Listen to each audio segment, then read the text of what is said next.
What would make a mother push her own child into a river to save him? This is Moses. A prince who discovered his whole life was a lie. A man who ran. A shepherd who spent 40 years believing he was nobody. You're not one of us. You never were. That voice haunted him for 80 years. But what if the thing that disqualifies you is exactly why God chose you? You'll watch a mother let go of everything she loves. You'll see two brothers become enemies. You'll witness an 80-year-old man finally hear the one word he waited his whole life for. Mama. Stay until the end. Because this story will teach you that your weakness is not a wall. It's a door. If you've ever felt lost, broken, or not enough, this story is for you. Subscribe to ARC Films and join us. It means the world. Now, let's begin. Mitigates the torches moved closer. Jochebed could hear the soldiers laughing, kicking down doors, dragging babies from their mother's arms. She had minutes, maybe less. She looked at her son, 3 months old, eyes like dark honey. He didn't cry. He just watched her, trusting her completely. She held him to her chest one last time. She breathed him in, the warm scent of his skin, the weight of him in her arms, everything she was about to lose. I am saving you by letting you go. Forgive me. Please forgive me. The basket was ready. She had made it with her own hands, sealing every gap, praying over every thread. A tiny ark for a tiny life. She lowered him inside, his fingers wrapped around hers. She couldn't let go. Her hands wouldn't move. Miriam, only 9 years old, pulled at her mother's robe. Her voice was shaking but firm. Mama, they're coming. You have to let go now. Jochebed's fingers opened. The basket slid into the river. The current caught it and pulled it away, toward the place where Egyptians bathed, toward the enemy, toward the only chance he had. She collapsed into the reeds. She bit down on her own arm to stop the scream tearing through her chest. Miriam held her, a child comforting a mother, both watching the basket grow smaller and smaller. My son. My son. My son. The river carried him away, and Jochebed knew she would never hold her son the same way again. The basket drifted into the royal gardens. A woman's hand reached down and lifted the crying baby from the reeds. She was the daughter of Pharaoh, the same Pharaoh who had ordered every Hebrew boy thrown into the Nile. But when she looked at this child, she did not see a Hebrew. She saw a son. I will call him Moses, drawn from the water. He will be mine. Pharaoh allowed it. A Hebrew pet for his daughter. What harm could one baby do? Word spread through the slave quarters. A Hebrew woman was needed to nurse the child. Jochebed came to the palace with her head bowed, her heart slamming against her ribs. She held her own son again, but now as a servant. She fed him, she rocked him to sleep, and late at night, when the palace fell silent, she would carry him to the servants' quarters. She would listen for footsteps. Then she would sing. Sleep now, my son, though they say you're not mine. The river was cruel, but God is kind. You are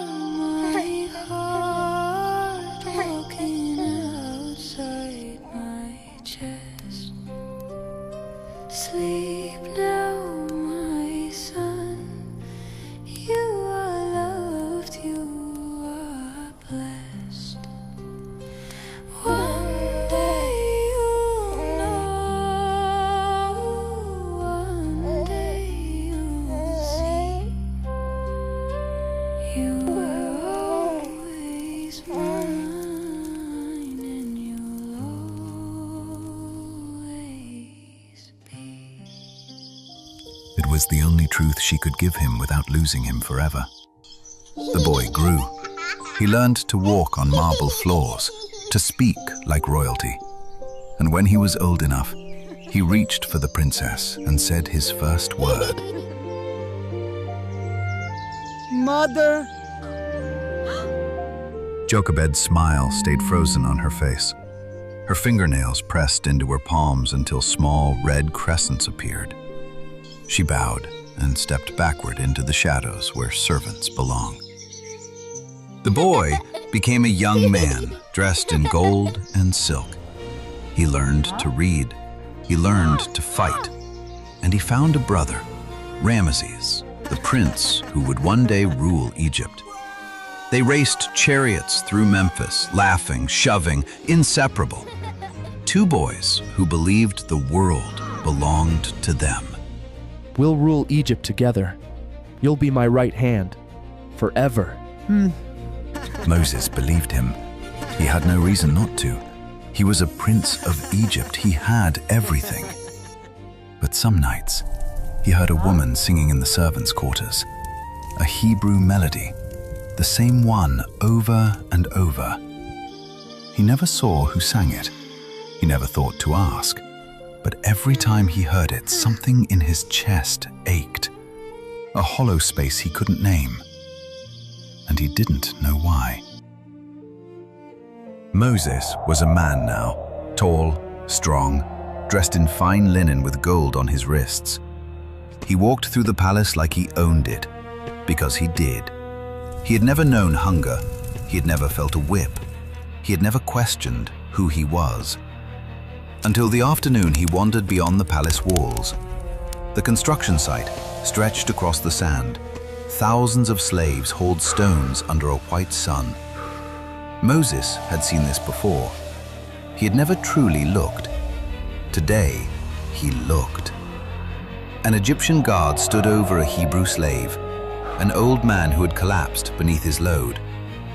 The whip rose and fell, rose and fell.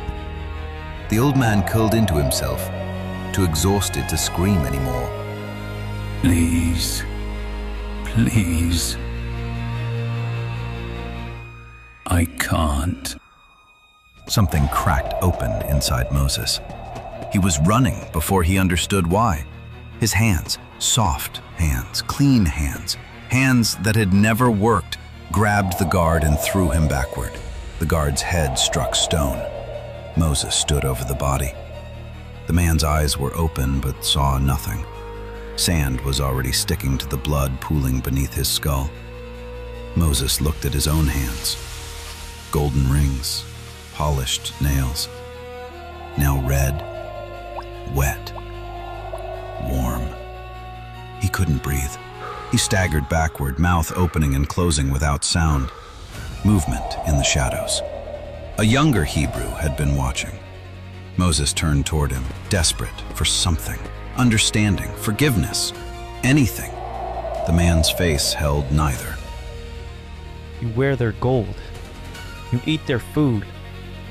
One dead guard doesn't make you our brother. You're not one of us. You never were. The words landed like stones in Moses' chest. He looked at the body. He looked at his hands.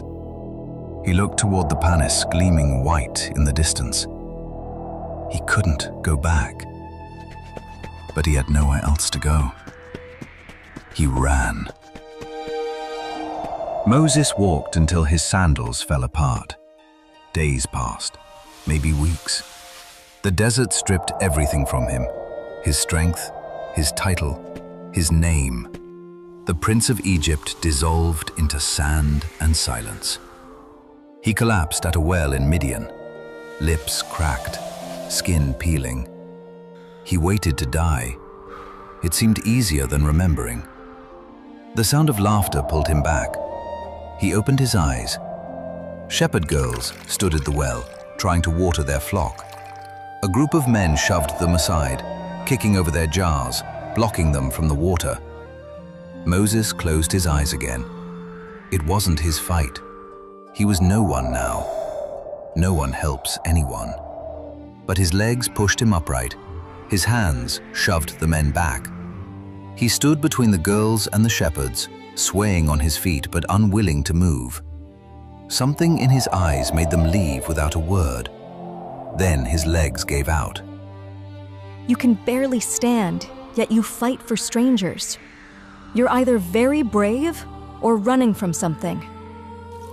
She knelt beside him and poured water over his cracked lips. Her father took him in out of gratitude, gave him sheep to tend, gave him a staff, simple wood, worn smooth by other hands, the tool of a nobody. Zipporah became his wife. A son was born. Moses held the baby against his chest, feeling the tiny heartbeat. You will always know who you are. I'll make sure of it. The words caught in his throat, a promise and a wound in the same breath. 40 years passed. Moses grew weathered and gray. He never looked east toward Egypt. He never spoke of marble floors or blood on clean hands. But at night, he still heard the voice. You're not one of us. You never were. He had almost convinced himself he had forgotten. Almost. A lamb wandered away from the flock. Moses followed it up the mountain, muttering under his breath. 80 years old and still chasing sheep. This was his life now. This was all he would ever be. Then he saw the light. A bush burned on the rocks above, but the leaves didn't blacken. The branches didn't curl. The fire danced without consuming. Impossible. Alive. Moses stepped closer. The air grew thick. The ground hummed beneath his sandals like something ancient was waking. Moses, take off your sandals. You are standing on holy ground. I have seen my people suffering in Egypt. I have heard their cries. And I am sending you to bring them out. Moses fell to his knees. His hands flew up to cover his face, the same hands that had once been covered in blood. The last time I tried to help someone, a man stopped breathing. I ran. I've been running for 40 years. My tongue stumbles. My hands have done things. Please, send someone else. Anyone else. He couldn't look at the fire. He couldn't look at anything. The flames blazed brighter. But when the voice came again, it was gentler, like a father speaking to a son who had forgotten his own name. I knew you in the basket, Moses. I knew you in the palace. I knew you in the desert when you thought you were alone. You have never been lost. You have always been mine. Now go. Moses wept. 40 years of shame cracking open. The lie he had carried since that day in the sand, "You're not one of us. You never were," began to crumble. He rose on unsteady legs. His staff felt different now, charged, ready. Egypt waited on the horizon, the place he had sworn never to return. But God had called him by name, and that changed everything. Moses stood before the palace gates. 40 years ago, he had run through them with blood on his hands. Now, he returned with nothing but a wooden staff and a message that could burn the world down. The throne room was vast and cold, gold everywhere, incense thick in the air. And there, on a throne of gold, sat Ramses. He was not the laughing boy from the chariot races. His face had hardened into stone, lines carved where laughter used to live. A golden serpent crowned his head. He did not rise. 40 years, not one word, not one message. And now you return for slaves? Moses stepped forward. He spoke of the fire on the mountain, the voice, the god who had sent him to set his people free. Then Ramses descended the steps, slowly, each footfall deliberate. He stopped close enough to whisper. Your people? I was your people. I called you brother. I would have given you half my kingdom, and you chose them over me. His voice cracked on the word brother. For one breath, his eyes shone wet. The boy Moses remembered still alive somewhere beneath the stone. Then his jaw tightened. The wetness vanished. Only Pharaoh remained. Moses reached for his arm, the old gesture from their boyhood. Ramses pulled away like the touch was fire. The boy I loved died the night you ran. You killed him. Pharaoh's answer is no. He turned his back and climbed to his throne. Moses walked toward the doors. They slammed behind him like a tomb sealing shut. He didn't look back. If he had, he might have seen Ramses gripping the arms of his throne until his knuckles turned white. But Moses didn't look back, and he would never see his brother again, only his enemy. Moses raised his staff over the Nile. The water shuddered, then turned to blood. It had begun. Frogs swarmed from the rivers, into beds, into ovens, into the mouths of sleeping children. Gnats rose from the dust like living clouds. Flies blackened the sky. Livestock collapsed in the fields, their bodies bloating in the sun. Boils split open on the skin of rich and poor alike. Hail fell like fists from heaven. Locusts devoured what the hail had spared. Egypt was unraveling, and Moses watched it happen. He walked through Memphis after the hail. An Egyptian mother knelt in the street cradling a dead goat, her family's only milk. She looked up at Moses with eyes that didn't understand. He wanted to explain. He wanted to apologize. He kept walking. Then he thought, how much more, Lord? How much more until it's enough? But Ramses would not bend. Each plague hardened him further. His advisors begged him to release the Hebrews. He refused. His pride was louder than his people's screams. Then came the darkness. Not night, something deeper. A blackness that pressed against the skin like wet cloth. For 3 days, no one moved. No one spoke. On the third night, Ramses sent for him. No throne room, no guards, just a small chamber. 2 men who couldn't see each other's faces. How much more, Moses? How much more until you've had your revenge? This was never revenge. I wish you could believe that. Make it stop. Please. Silence. Then Ramses' voice again, cracked, stripped bare. For one breath, Moses heard his brother, the real one, still buried under all that pride. But when light returned, Pharaoh's heart was stone again. He told Moses to leave. He said the next time they met, one of them would die. Moses walked into the sunlight. He knew what was coming next. God had told him. He fell to his knees in the sand and begged for another way. Moses gathered the elders and told them what God had said. The final plague, the one that would break Pharaoh. Every firstborn son in Egypt would die before morning.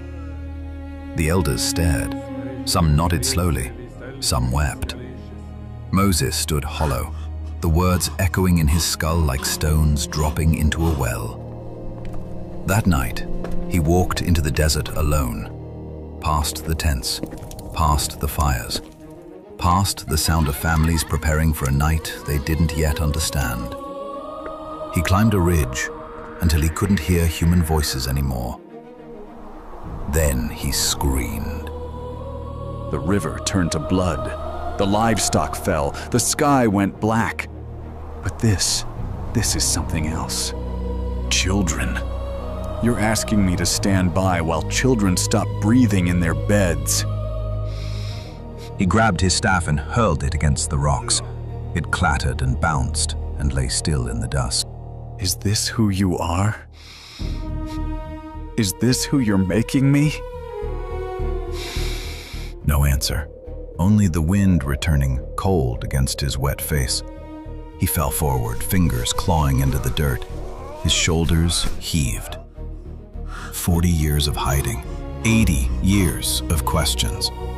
And now this weight, this impossible, crushing weight. He stayed there a long time. The stars wheeled overhead.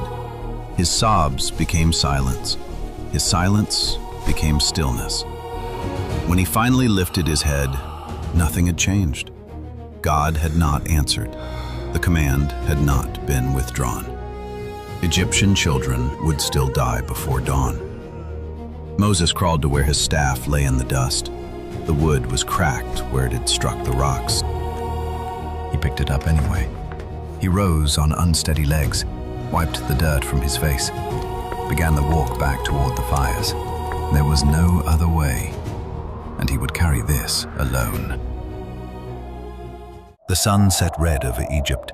The Hebrews painted their doorframes with lamb's blood, still wet, catching the last light like dark jewels. They gathered their families inside. They packed everything they owned, and then they waited. Moses sat with his family in a borrowed house. His grandson crawled into his lap and tugged at his beard. What's happening tonight, grandfather? Moses pulled the boy close, feeling the small heartbeat against his chest. Stay inside. Whatever you hear, don't open the door. Don't look. The hours crawled. Oil lamps flickered. Somewhere in the distance, a dog began to howl. Then another. Then nothing. Then it came. Not thunder, not wind. Just a sound rising over Egypt. The wail of mothers discovering their children cold in their beds. One voice, then 10, then 10,000, bleeding into a single cry that had no end. Moses closed his eyes. Tears ran down his face and into his beard. He wept for the Hebrew slaves who had suffered 400 years. He wept for the Egyptian children who had done nothing wrong. He wept for the boy Ramses used to be. Dawn came gray and silent. Egypt was a tomb wrapped in mist. A messenger arrived. Pharaoh wanted Moses now. The throne room was empty. No guards, no advisors, just Ramses, sitting on the steps below his throne, holding his son. The boy was limp, skin the color of ash. Ramses rocked him slowly, back and forth, the way a father rocks a baby to sleep. But this child would never wake. He didn't look up when Moses entered. Take your people. Take your God. Leave my land. His voice was hollow, a broken instrument. Moses couldn't move. He had seen Ramses proud, angry, hard as stone. Never this. A man emptied of everything except grief. Ramses lifted his eyes, red and dry, beyond tears. I hope this haunts you every night, every dream, until the day you die. Moses turned and walked away. Behind him, the sound of Ramses weeping. Raw, animal, alone. Moses kept walking. Some victories feel like funerals. 600,000 people walked out of Egypt. Men carried bundles on their backs. Women balanced jars on their heads. Children clutched their parents' robes. The elderly leaned on the young. They carried bread that hadn't risen. They carried everything they owned. They carried 400 years of chains, finally broken. For the first time in generations, they were not property. but freedom didn't feel safe. It felt like walking off a cliff in the dark. Then the ground began to shake. Moses turned. Dust rose on the horizon like a brown wave. Then the glint of metal. Then the thunder of hooves. Chariots. Hundreds of them. Ramses had changed his mind. The people screamed. The sea stretched before them, endless, gray, impassable. The army closed behind, fast, armored, merciless. Trapped. You led us out here to die. We should have stayed slaves. Moses faced the sea. His staff trembled in his grip, the same cracked wood he had picked up from the dust. He closed his eyes. I am not enough. I was never enough. Then a voice, not thunder, but a whisper that filled his whole chest. You were never supposed to be. Moses opened his eyes. The words unlocked something.